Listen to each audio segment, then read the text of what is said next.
Derek Pemprov Jatim mulai matengno skema ngeterapno work from home utawa kerja toko omah gawe aparatur sipil negara utawa ASN nduk lingkungan Pemprov Jatim. WFH ape diterapno sak ben dina Rebo sing ape mlaku minggu ngarep. WFH iki dilakokno gawe ngirit bensin sing sak ben dina iso ngelongi 108.000 liter. Sapa Bansos Amalia Ramadan.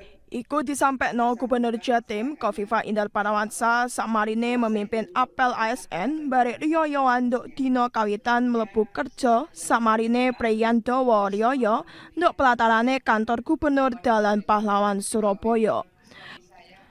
Gubernur nyampekno lek Pemprov Jatim ape ngeterapno work from home utawa kerja teko omah gawe ASN nduk lingkungan Pemprov Jatim.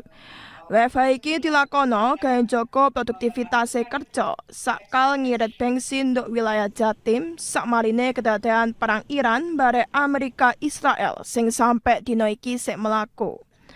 WFH iki ape diterapno sak ben dina Rebo barek ape mlaku mulai minggu ngarep. Sauntara iku, Wakil Gubernur Jatim, Emil Elistianto Dardak nambahno, skema diterapno WFH KSN do lingkungan Pemprov Jatim iso ngelongi bensin sampai 108.000 liter sak pendinoe. Jumlah ASN do Pemprov Jatim dhewe akeh sampai 82.000 loe. WFH KSN iki sakjane wis mari diterapno nduk pirang-pirang kementerian ket taun kawitan.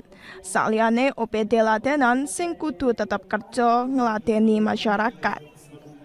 Ayul Adim, JTV.